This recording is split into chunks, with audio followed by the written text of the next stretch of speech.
Welcome back दोस्तों। जय हिंद। मैं संदीप कुमार अग्रवाल आप सभी का स्वागत करता हूं आपके अपने चैनल डेली डोज में। आज है 12 दिसंबर 2020 और हम लोग डिस्कस करेंगे आज के कुछ क्वेश्चंस को लेके। चलिए फिर शुरू करते हैं।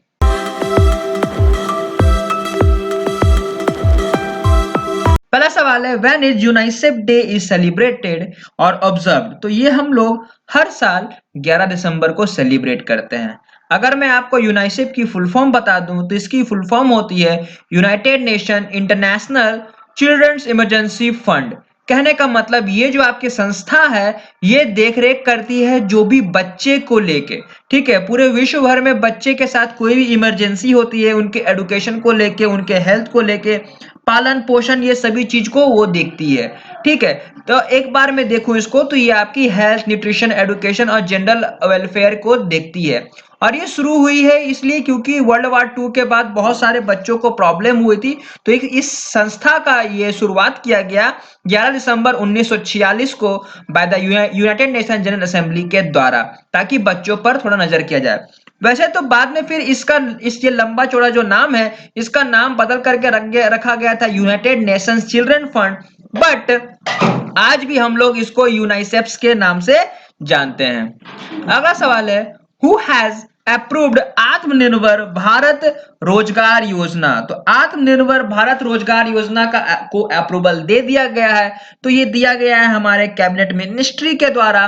और ये बेसिकली जो आत्मनिर्भर भारत रोजगार योजना होगी ये बूस्ट करेगी आपके और लोगों को इंकरेज करेगी आपके फ्रेश बिजनेस को लेके, जो कि इस पेंडेमिक में बहुत लोगों को प्रॉब्लम हो गया है।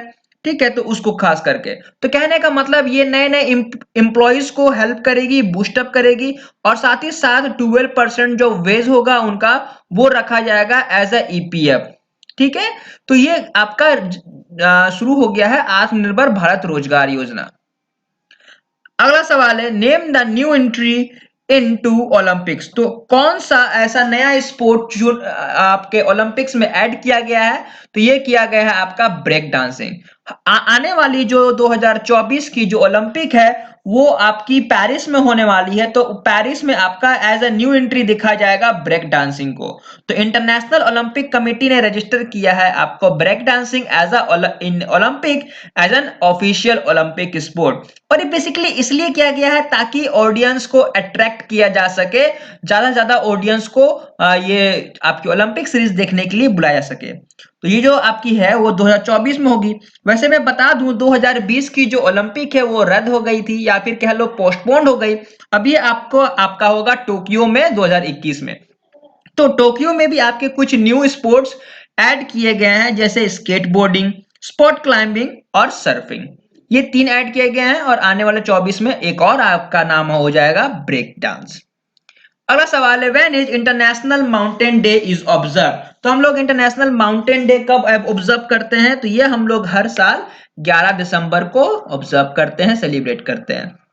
बेसिकली इसका क्या इंपॉर्टेंस है, इसका इंपॉर्टेंस यही है कि माउंटेन का जो लाइफ है उसको हाईलाइट किया जा सके और जैसे भी आपके माउंटेन्स का जो भी डेवलपमेंट होता है उसको बिल्ड करने में लोगों की मदद की जा सके। साथ ही आपका एक पॉजिटिव चेंजेस लाता है माउंटेन्स को लेके और साथ साथ आपका इन्वायरमेंट्स को लेके, जो कि वर्ल्ड के लिए बहुत ही ज्यादा इंपॉर्टेंट है। तो बहुत सारे लोग माउंट क्लाइंबिंग वगैरह करते हैं, माउंट को प्रिजर्व करते हैं, तो उसके लिए आपका इंटरनेशनल माउंटेन डे है।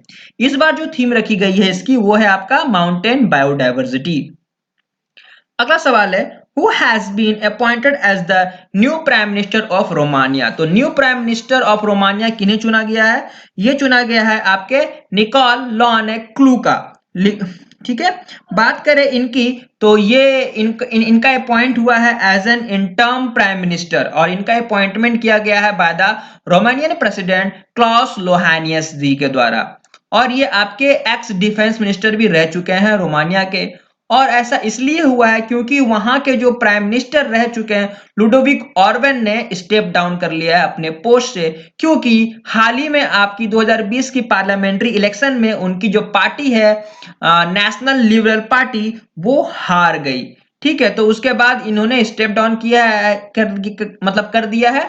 और एज एन इंटर्म जब तक कोई नया नहीं मिल जाता है या इलेक्ट नहीं किया जाता है तब तक निकोल लोन क्लूका जी रहेंगे। अगला सवाल है who has been topped the 50 Asian celebrities in world 2020। तो 2020 का जो रिपोर्ट के अनुसार आई है एशिया कॉन्टिनेंट की 50 सेलिब्रिटीज का लिस्ट, तो उस लिस्ट में सोनू सूद ने टॉप किया है। ठीक है, इंडियन एक्टर सोनू सूद ने पहली बार आपका ये लिस्ट ऑर्गेनाइज किया गया है ना, तो उसमें इन्होंने टॉप किया है as the Asian celebrities of the in the world 2020। और ये जो लिस्ट है ये पब्लिश की गई है by the UK based eastern eyes newspaper के द्वारा। ठीक है, और अगर बात करूं तो ये इनको इसलिए इनका ज्यादा सम्मान हो रहा है क्योंकि इन्होंने एक बहुत ही बड़ा काम किया था कोविड-19 पैंडेमिक को लेके, और इन्होंने बहुत लोगों को अपने घर पहुंचाया। उसके बाद इन्हें बहुत सारे नई नई चीजों के साथ ये निकल के आए, डोनेशन हो गया, घर से घर जाके हेल्प करना, और अब तो ये रोजगार भी प्रोवाइड करवा रहे हैं लोगों को। और इस जो लिस्ट में है आपके, इसमें बहुत सारे ऐसे महान महान हस्ती हैं, उन सभी को सोनू सूद ने बीट किया है और नंबर 1 पोजीशन को हासिल किया है।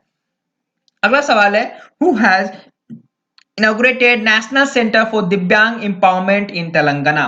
तो दिव्यांग लोगों के लिए तेलंगाना में एक सेंटर ऑर्गेनाइज किया गया है, बनाया गया है। तो इसका जो इनॉग्रेशन किया गया है वो किया गया है जी किशन रेड्डी जी के द्वारा।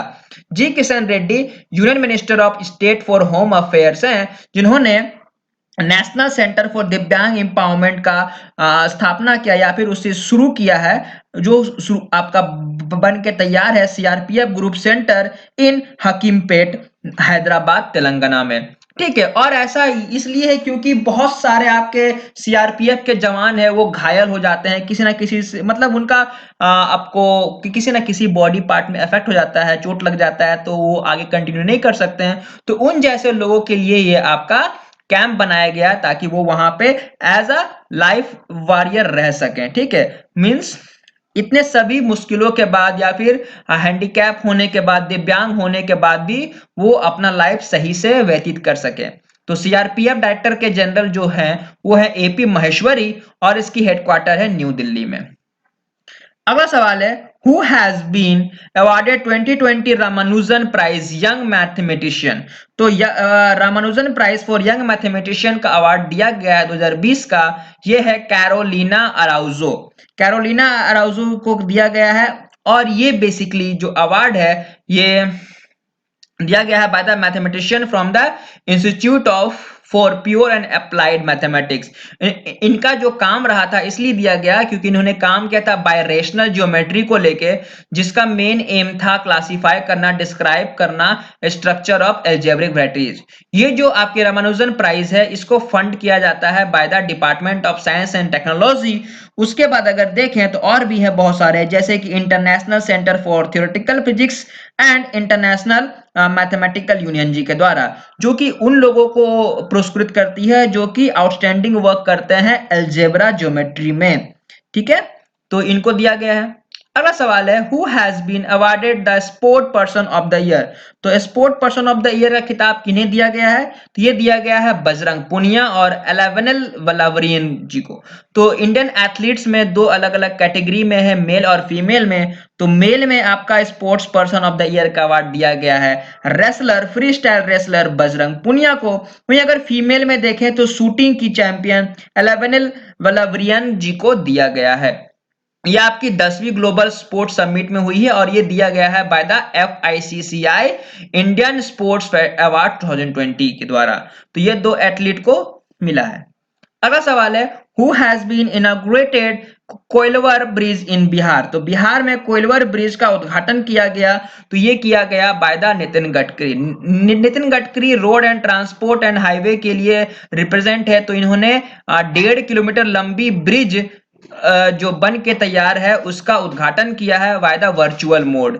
ठीक है, अब बात करूं इस ब्रिज को लेके, तो ये जो ब्रिज है ये सोन रिवर पे आपका बन के तैयार हुई है। ये जो आपकी ब्रिज है ये 6 लेन ब्रिज है जो कि कनेक्ट करती है आपका बिहार और उत्तर प्रदेश को। कहने का मतलब ये आपका मेजर रोड है जो इन दो आपके राज्यों को जोड़ती है। अगर देखा जाए तो इसको बनाने में कुल आपका 266 करोड़ रुपए खर्च हुए हैं। और इससे जो पहले रोड थी 2 लेन, वो आपकी जो बोथ रेलवेज एंड रोड के लिए थी, 138 साल पुरानी थी, उसको हटाकर अब ये नया ब्रिज बनाया गया है। तो ये बिहार में बना है सोन रिवर के ऊपर। तो बस यही थे हमारे आज के क्वेश्चन जो मैंने आप सबके साथ डिस्कस किया। आई होप ये सेशन आपके लिए हेल्पफुल हो। आज के लिए बस इतना ही। Thank you.